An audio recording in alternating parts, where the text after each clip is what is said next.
Sean. What's going on? Welcome to Trendsday Night Wrestling here in the Be On Air studios from live, lovely Cleveland, Ohio. I'm glad to be with you. We're going to talk about a whole bunch of stuff today. But first, we're probably going to talk about me because it's my first show, and you probably want to know who the heck I am. So we're going to do that. Also, we're going to definitely talk about WrestleMania, which was mostly great, honestly. And then Raw, which mostly wasn't. And then AEW, because I like talking about AEW. And then I have some rampant, totally irresponsible speculation for you at the end of the show. So, let's get it on!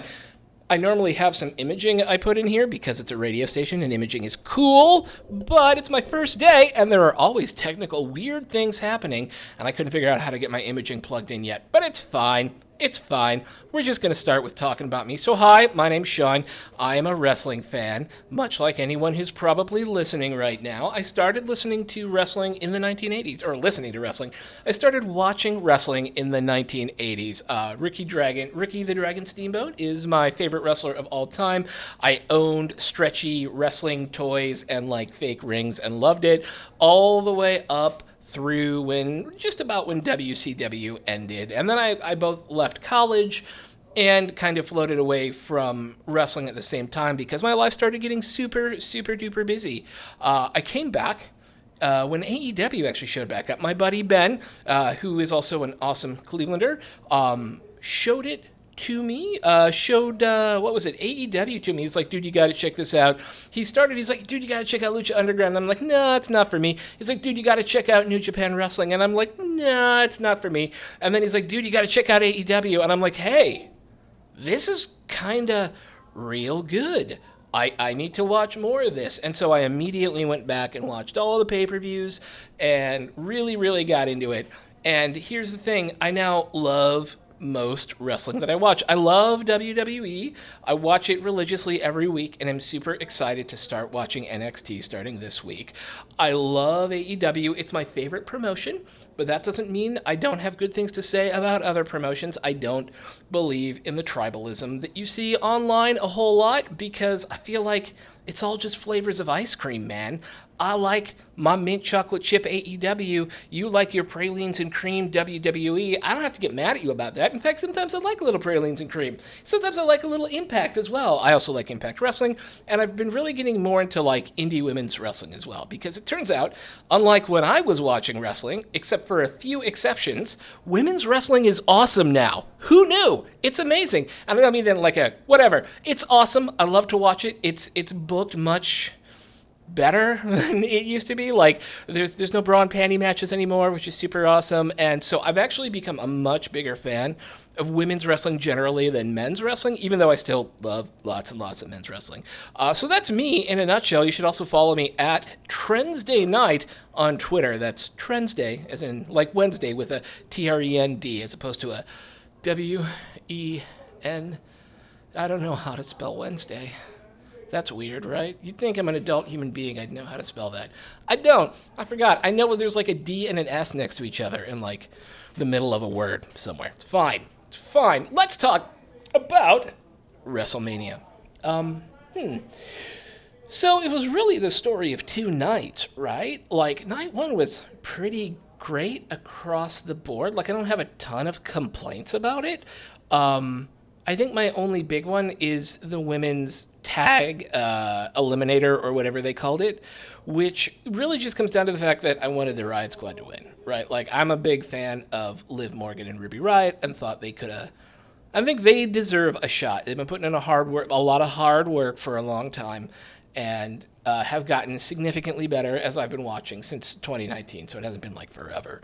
But I've really enjoyed their work, and I thought it was a super bummer that they didn't go over. And I think the angle coming out of it on Raw was not great, but we'll talk about that when we get to Raw. But Lashley versus McIntyre for that big old red belt was nice. It was good. It was a great match. It was a big old hoss fight, and I thought it was a great way to start off the night. And here's the thing. I've seen a lot of stuff out on the internet wrestling community not liking the Lashley win and kind of wishing McIntyre went back over, but I really think it's Lashley's time right now. I think he has done such great work in the position, and he's just good. He's just good. He feels powerful in the ring. He wrestles powerfully. He's a lot of fun to watch, and I think you could even hear him, even though he was technically the heel, getting cheered at WrestleMania that night. Dude is over despite being the bad guy. Now, I'm super less fine with the way things kind of happened on Raw, and you're going to see that as a theme, by the way. But I think that Lashley keeping the belt was a great way to do it, and I think the finish to the match was awesome as well, and I'm vaguely excited to see them rewind the whole fight at Backlash, but I think it might be time for Drew to move on to greener pastures in terms of something for a little while for him to do until he gets back into the title picture. Like, I totally think he should hold the title again, but I think there needs to be kind of a story loop of some kind there. The thing I was most impressed by, and probably most worried about before going in, was the Bad Bunny and Damian Priest versus Miz and Morrison, but it was awesome. Like, Miz and Morrison, like, I think they're, in some ways, they're the unsung heroes of the match, right? Because Bad Bunny did most of the work, like, in the ring. He took most of the heat, and that means he's out there taking these, like, selling like a champ, doing moves like a champ. He did a Canadian Destroyer on the outside, and no one died. That's pretty awesome. And a lot of that is because his dance partners, right? Miz and Morrison really kind of helping shepherd him through that. And I heard he's done a ton of work behind the scenes to make last night or Saturday night work. And that's just putting respect on the product as well, which I think is super great. And I just enjoyed it. I enjoyed it across the board. And I think a guy like Bad Bunny is really important to us wrestling fans in general.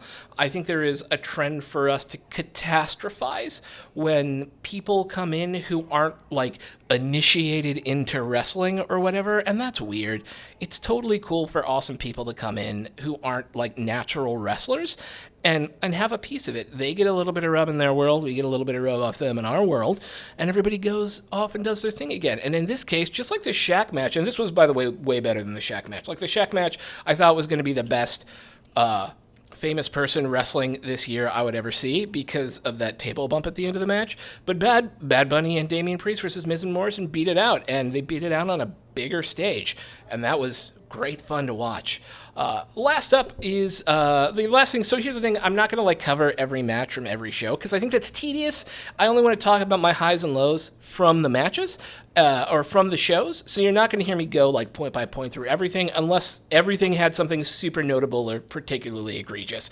And that's really not likely, right? Like, not everything is the worst thing. Not everything is the greatest thing. Some stuff is just wrestling. So, but one of the things that was the greatest thing was Bianca Belair versus Sasha Banks for the SmackDown Women's title. I mean, talk about, like, so one of the things that makes this match so great, I think, is there's the expectation, of course, behind two black women wrestling in a main event and that is amazing. There are people who will talk about why that's important way more than I will. I think it suffices for me to say that it is important and it was awesome. And I can talk about, like, how striking Bianca Belair was when I first saw her on NXT and how much I just loved watching her and how much I cringed anytime she was with Lacey Evans because I think Lacey Evans is super cringe, and how much she's grown as a performer over the last 2 or 3 years that I've been watching. And I think this moment just really puts a capstone on when the Performance Center works, when WWE's Performance Center works, it really, really works, right?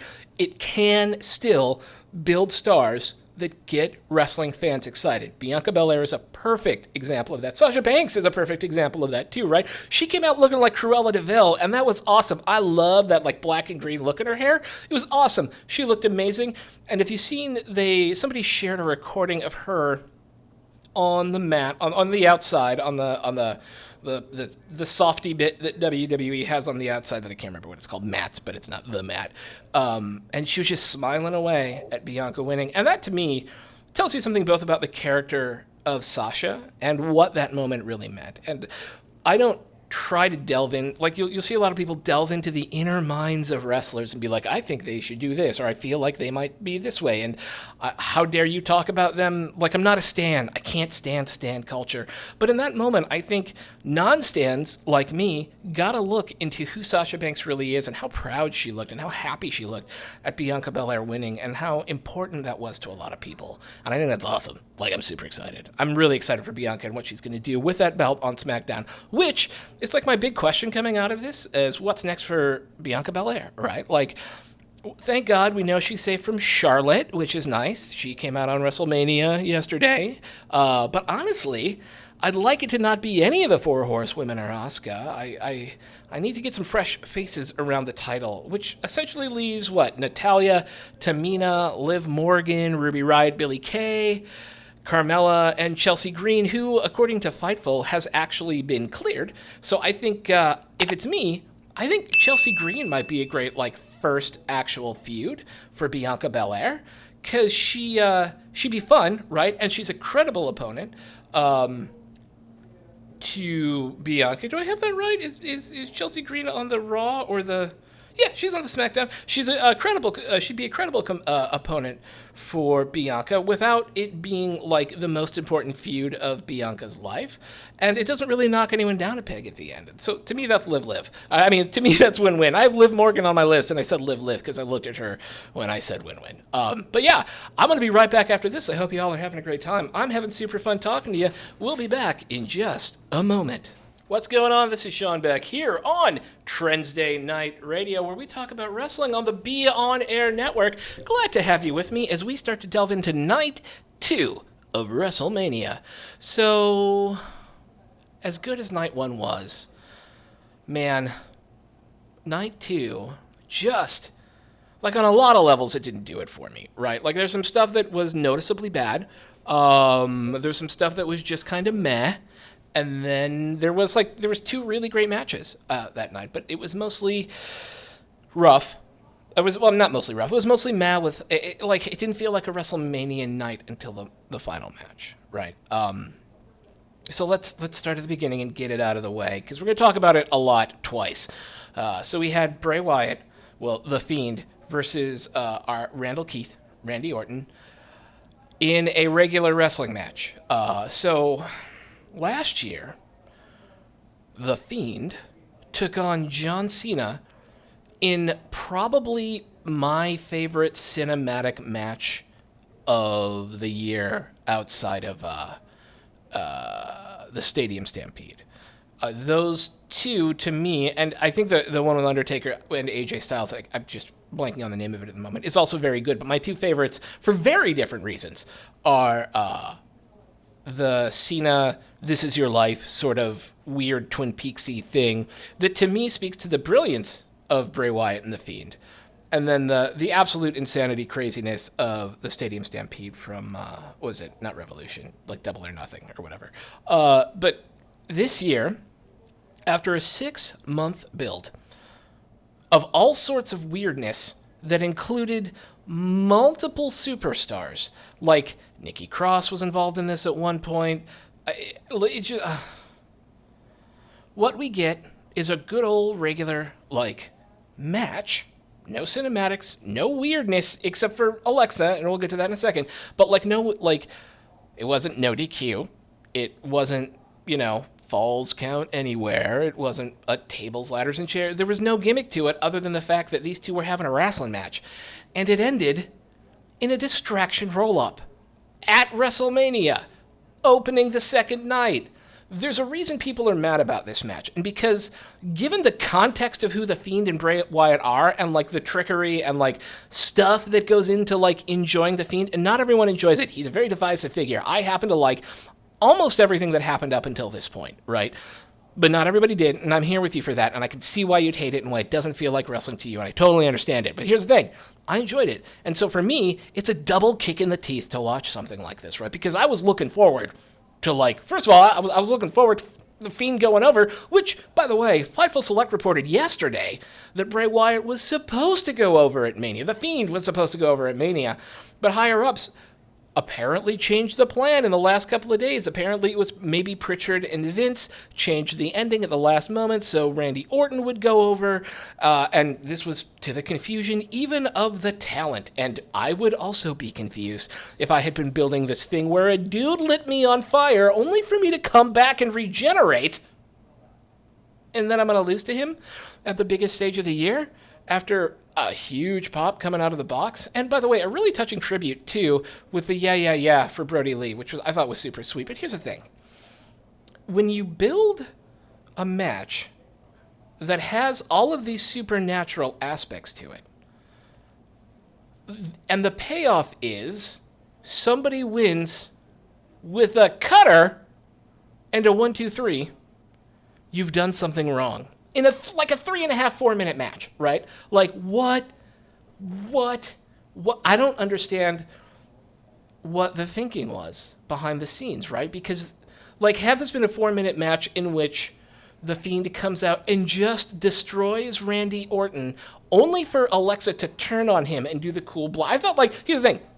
I think all the set dressing around this has been sweet. And I know a lot of people don't, and that's okay. But I think a lot of it's been sweet. I think the three of them have completely inhabited their characters in an awesome way. Like, especially Alexa, who has just gone full tilt into this, like, crazy Alexa, whatever, 12-year-old girl thing, which is kind of creepy, but I'm going to talk about that later. But it seems weird to me that you would go through all this rigmarole to have what is essentially a vanilla match with a red light on and a jack-in-the-box, right? Or a box-like structure, whatever.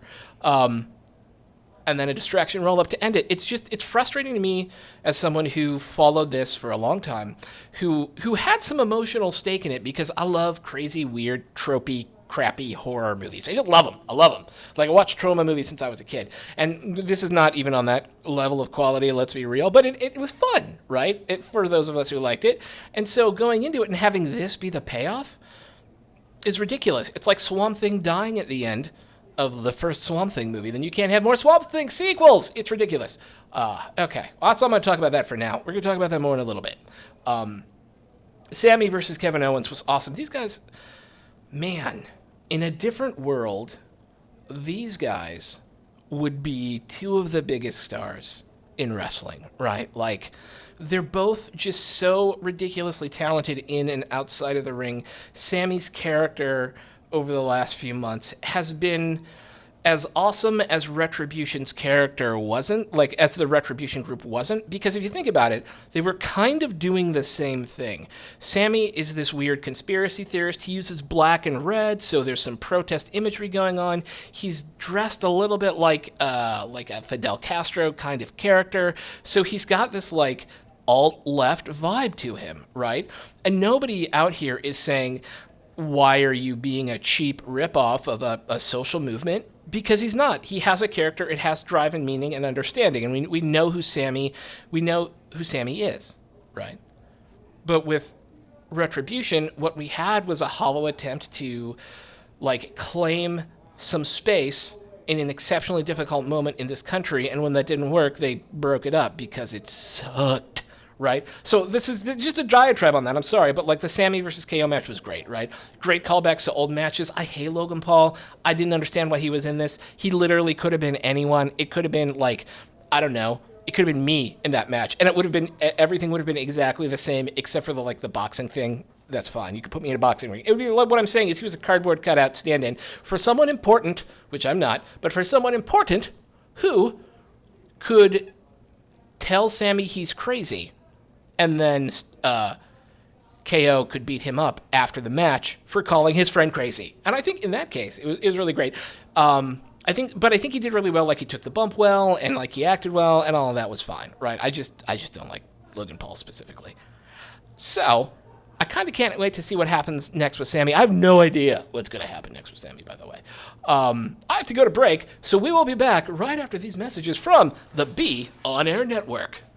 What's going on? You're back with Sean here on the Be On Air Network. It's Trendsday Night Live, my wrestling show. It's the inaugural edition where we're talking about WrestleMania and Raw and AEW, and then some rampant speculation on the end, if I have time. We're working our way through night two of WrestleMania right now. And for those of you just joining, don't forget to give me a follow on Twitter at Trendsday Night. That's at Trendsday Night. Okay, so we had just finished up with Sammy K. I didn't have much to say about it. I thought it was great. Don't love Logan Paul, whatever. So, Rhea Ripley versus Asuka for the, Raw Women's Belt was weird, right? Like, it was weird. It was lacking heat, and I understand, and here's the thing. If you juxtapose it to, big words, right? If you put it up against, the match from the night before with Sasha and Bianca, like, it's never going to stand up to that. It didn't have the same build. It didn't have the same heat.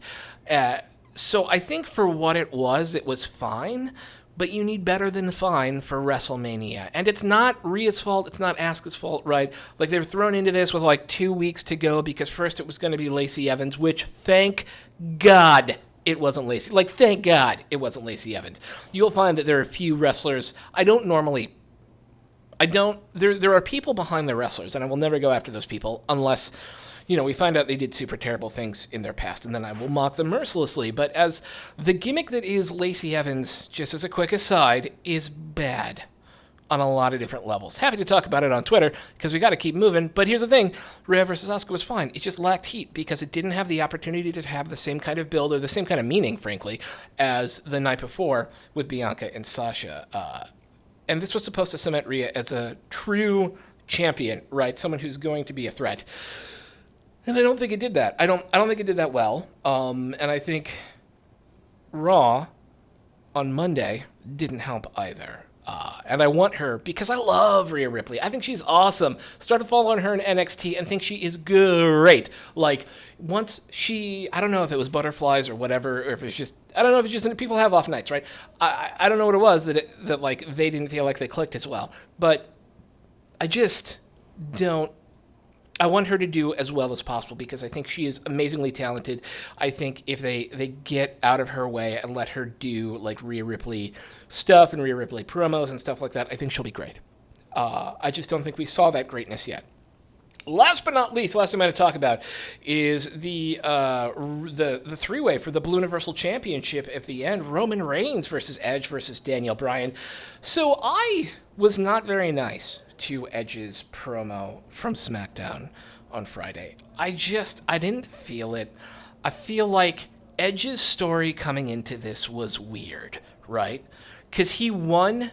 He was gone for 10 years. His motivation was, I dropped the belt without losing the belt. And now I want the belt back, right? Totally makes sense. Why does it matter who he's taking the belt from? Is it just because, like, and this is the thing they didn't really talk about, right? Is it just because, like, he can be mad all day long, and he can be mad at both of, like, Roman and Daniel Bryan, and it's great to have heat, and I thought, like, he is not a bad talker by any stretch of the imagination. I just didn't buy what he was selling in the same way that I totally bought into what Roman was saying at the end of the show and what Daniel Bryan was saying at the beginning of the show. I didn't feel it the same way with Edge. He didn't have the heat with me, and maybe it's because when I knew who Edge was, he was a banging fangs, man. He was out there with Gangrel. So I did not watch him during that time, and so I don't have the same emotional connection to it. And so devoid of that emotional connection, what Edge was saying had no meaning to me, really, other than I am mad and I want this thing that I'm going to get a chance at either way. Like, I can see how he would be mad at the three-way itself, but, like, if Daniel Bryan had won it originally, if Rum, whatever, right? Like, especially when he got mad at Backlash over the whole, like, what is Daniel Bryan going to match, and what if he wins? That's not fair. I want Roman. It made no sense at all. But the match itself was great. Oh my God, this is on par. Like, there's very little daylight for me between the main event of night 1 and the main event of night 2, right? Like, Bianca and Sasha was amazing. It was emotionally fraught. It was, even though the build was a little rocky with all the, what's his name, Maurice or whatever, I can't even remember it. That's how much I wanted to go away stuff. I thought it was amazing, and I thought it was meaningful, and I felt the emotion in it. And the same thing happened on night 2. And this is the thing, man.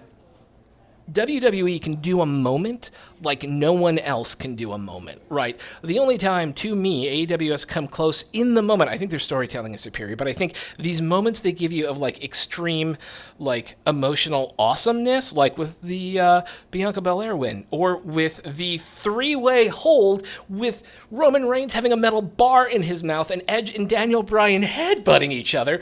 These are just, like, these memorable things that stick with you, right? And I think That's one of the reasons why I love WWE, because in the moment, they will drag you in and make you love it, right?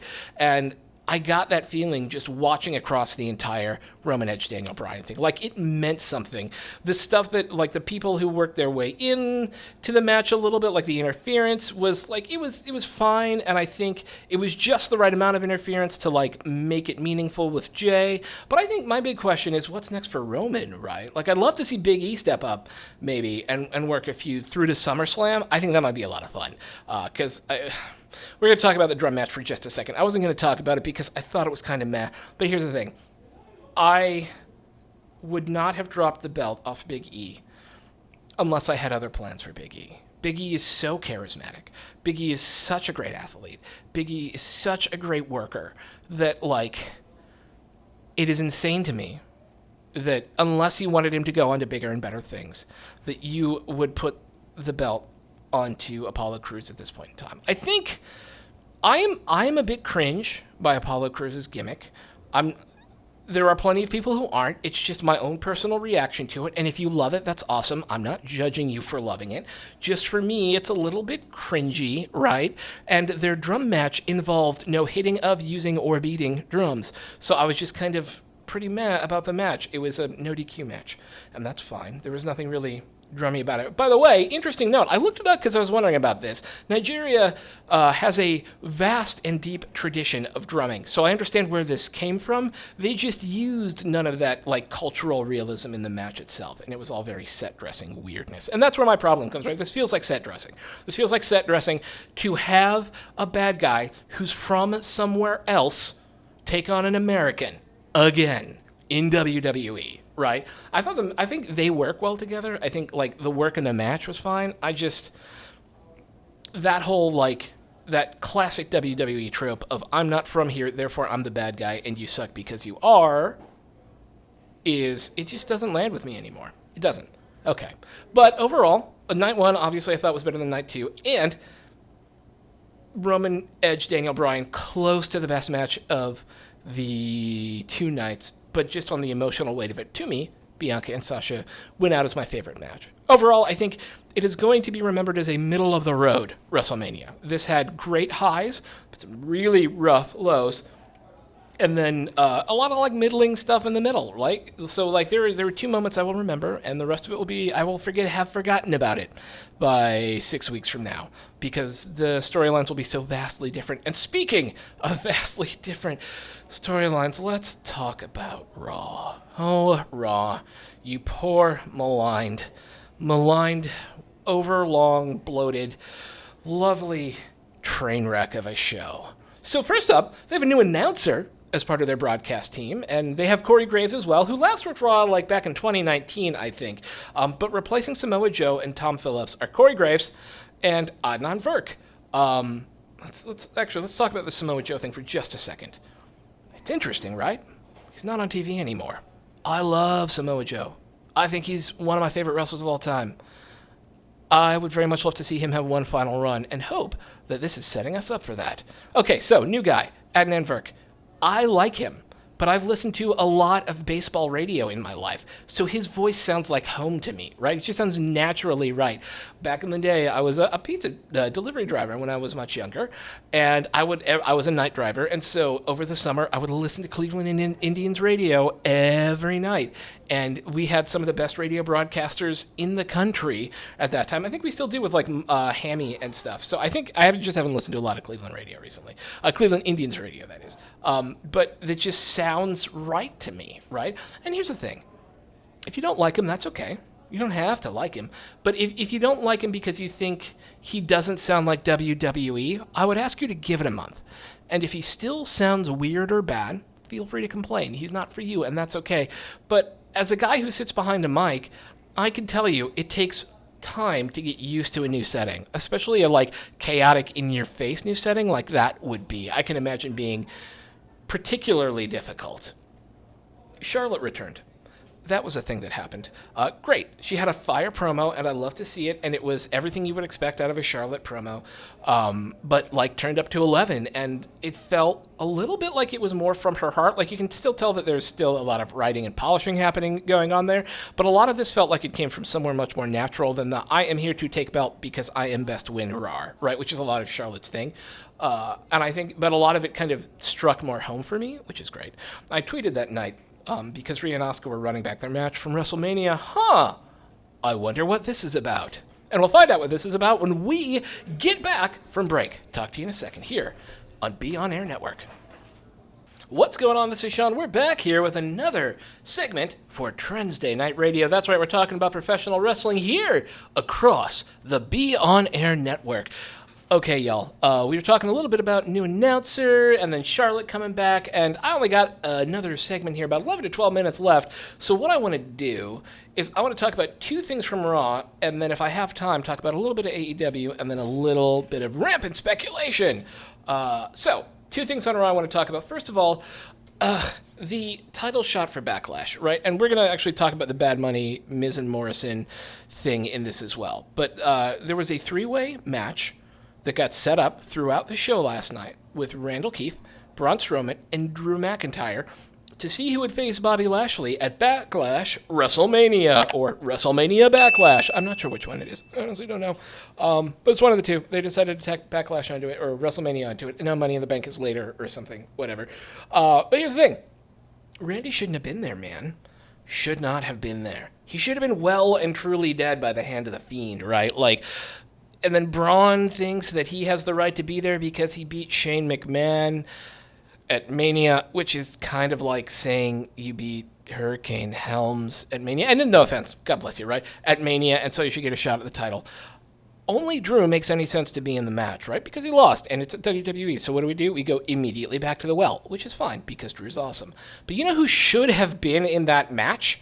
Damian Priest. Like, here's the thing. Let me start at the beginning. That match was great. It was a lot of fun to watch. I enjoyed it. They're three great workers doing great work in the ring. I have no problem with the work in the match. I have a problem with the booking, and I'm going to do a little bit of, like, fantasy booking here for you, because Damian Priest should have been in that match. The guy deserved the shot after the Bad Bunny, Miz and Morrison angle really elevated all four of them, and I like all four of them way more after that, and I loved Damian Priest before. I loved watching him on NXT, and I think Miz and Morrison really showed out in a special way on the first night of WrestleMania as well. But instead, Damian Priest gets a loss to Miz and Morrison in a handicap match, and worse than that, it was a distraction roll-up. So we're not allowed to have smart faces, right? They just would be like, oh no, what's that? I'm gonna get rolled up, like it wasn't a plan the whole time. Ridiculous. Made zero sense, right? So here, let's just, a little fantasy booking. Here's how I would have done this. Miz and Damian Priest and Morrison are all like, hey, our thing was awesome, Adam Pearce. You should put us in that match with Drew to see who's going to get the belt. And he goes, well, I can't put all of you in there. That would be crazy, right? So Miz and Morrison, figure out between yourselves who's going to do it. And in like a comedic way, they both go, I'm it, at the same time. And Miz does it like just beforehand. And so it's Miz, and then it's Damian Priest, and then it's Drew. And the whole fight is Drew kind of taking the lead with Miz and Morrison screwing with Damian Priest, so that like Priest and Miz are obviously not going to win because they're too busy fighting with each other, and Morrison is screwing with them. You do the match, you still make it as great and as like worked as it was, but you just end up with a Drew win like you did. But you can come out of it with like 3 more matches, right? It sets up a Priest versus Miz, right? And a Priest versus Morrison. And then in this head booking of mine, maybe Priest loses to Miz with some shenanigans by Morrison, but wins against Morrison because the Miz chose not to help him. They're already teasing this breakup between Miz and Morrison, right? So why not tell that story in a way that's interesting? Miz is a recent champion. He has just as much credibility to be in that ring as anybody else who just walked into it, right? And so you put Priest in there because he did so well and beat a former champion at WrestleMania. And so you have 3 people who make sense being in that ring that feeds into another story that's happening, Raw. Why is this? Okay. Here's the thing. The match was great. I just want them to do things with new talent like Priest. And that's what it comes down to. And Damian Priest could then go on to like have some good success after being protected in, a meaningful way instead of a surprise roll-up in a 2-versus-1 where he got distracted, which bums me out. Okay. The other thing I wanted to talk about here was Alexa and Bray. Alexa is still a 12-year-old, it turns out, but she now has a doll that looks like it was made by a very depressed meth addict looking for companionship on a cold November night and pulled some human teeth out of their dead friend with their own, and then with their own tears stuck it to a blank doll's head to make a rictus smile. Yeah, it's that bad. It didn't make... And now, apparently her thing is, because I was able to bring Bray back to life, or the Fiend back to life, I don't need the Fiend anymore. I have the power myself, and I'm all for that, right? I'm all for her breaking off and being her own strange, witchy woman, but I don't know where that goes. Does she get a title shot for that? What does it mean that you can, now that you have screwed over, not your fault, Alexa, by the way, but now that the 6-month story of Bray and Randy has been essentially trashed, and Randy Orton got a loss last night after beating Bray. This makes less sense. Okay. Anyways. But now she's able to summon the Black Ichor, right? And she has her own stuffed friend, so she doesn't need Bray's stuffed friends. And so what is she going to go off and do now, right? And does Bray come after her? Do we have an intergender cinematic match between the Fiend and Alexa? Where does this story go from now? Meanwhile, Bray is back at his house and mad at the Sister Abigail puppet, and it doesn't seem like much else. There are so many ways that this angle could have gone, and it could have been awesome. And WWE chose none of them. None. Randy Orton goes over at WrestleMania only to lose in a 3-way the next night. Bray loses only to get mad at a puppet the next night. Alexa gets Bray the Fiend, the loss, and comes back with her own scary-looking human teeth puppet, which, by the way, Danhausen feels like gimmick infringement, doesn't it? Anyways, with her own puppet. So I actually hope that, the Fiend and Alexa, and I know this is not what's going to happen, but I hope the Fiend and Alexa never, touch again for, 2 years, right? You have Bray go off and do Bray things. You have crazy 12-year-old Alexa go off and do crazy 12-year-old Alexa things. And only have them come back after a really long time to reignite this thing. But I don't know that's going to happen. But that was Raw in a nutshell. Other than, oh my God, I have to talk about this. I said I was going to talk about anything else, but the Nia Jax thing, I am perfectly cool with having Mandy Rose and Dana Brooke in the tag team title picture. I have no problem with it. I think they are improving as wrestlers over time, both of them. I think they have a good look for what WWE likes out of its looks. I think Mandy Rose particularly is very charismatic. She's also a Clevelander, so we have to give her extra respect. I just don't understand why we have to run all these things into the ground. Mandy Rose, if you don't know, slipped on the way down on a wet ramp at WrestleMania. She slipped. She got up. She, being an amazing human being, just joked about it, had fun. I don't know if she's an amazing human being, but she totally joked about it and played it off online. She could have been totally embarrassed. I don't know her mind.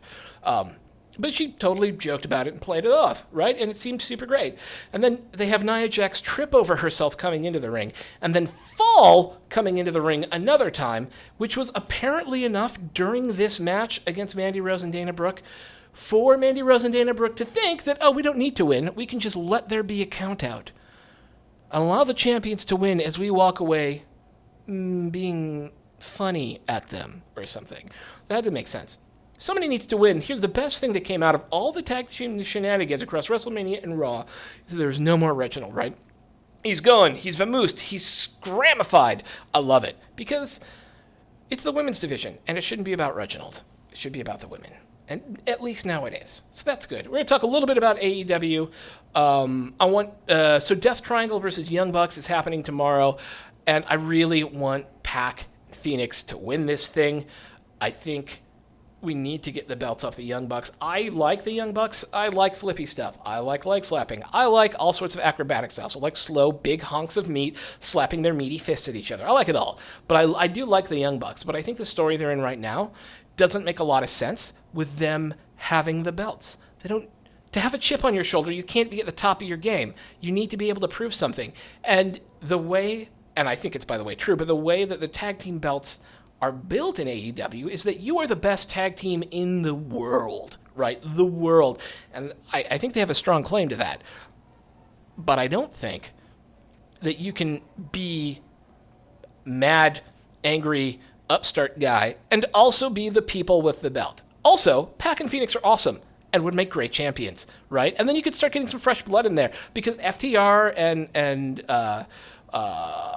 oh God, I wanted to call them LAX, but Santana and Ortiz are off doing their own thing with the Pinnacle and the Inner Circle, so they don't have to be in it for now. The Inner Circle or the Santana and Ortiz by the end of the year must have the AEW belts. They're my favorite tag team in AEW right now. But you can start bringing some other tag teams into the conversation.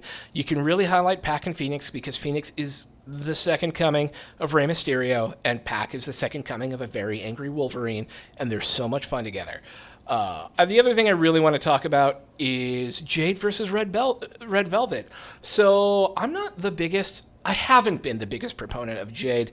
I think she talks great in the promo packages that she's been given, and maybe she writes them. I don't know. There is a lot more like self-writing in AEW, but they do seem very produced to me, and that is a bit more of a concern. I also worry about new talent with very few matches being made centerpieces in a women's division that has worked so incredibly hard to get their talent up to snuff over the course of the last year, right? Like, as far as we know, Jade has had 2 matches, right? She's had the one with Shaq, and then she's had one on Dark, and that's it. There might be one more that I'm not remembering, but it has been vanishingly few matches.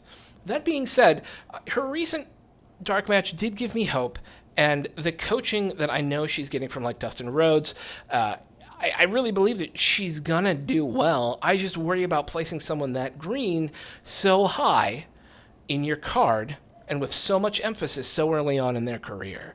And I hope it works out well. I think it's probably going to be a banger of a match, and I'm just overthinking it, but I'm just very reticent about it is all. I think she has a great look. I love Red Velvet, by the way. I've been a proponent, like Red Velvet and Kylan King, who have been like coming up through the AEW Dark system for the past year. Both are 2 of my favorite women's wrestlers right now, and I watch them grow and kind of mature as wrestlers through the AEW Dark system, and I think it builds good wrestlers, it turns out, and that's super awesome to see for a young promotion. Last thing, Rampant Speculation. We're going to do this in 1 minute. This is Rampant Speculation. So, Kota Ibushi. He taped an NWA title match this weekend on Sunday. His name has been mentioned multiple times by Don Callis and AEW's announcers and Impact's announcers when referencing Kenny Omega and his past. And the other thing is the Omega symbol shows up inside a star on the Impact Rebellion pay-per-view graphic. And if you remember, Kota Ibushi, did I say Okada? I'm sorry. Kota Ibushi, what am I even talking about? Who is this guy? Kota Ibushi's star, his nickname is also the Golden Star. Well, I don't think he's going to, like, drop the belt because Nick Aldis is going to hold on to that belt until he's dead. I really do. I do think we might see him at Rebellion coming up at the end of the month. But that's going to be it for me. What do you all think? We're going to see Kota Ibushi at Rebellion for Impact when Omega picks up another belt at the end of the month. Let me know at Trendsday Night on Twitter, and I'll talk to you soon. Thanks so much for hanging out.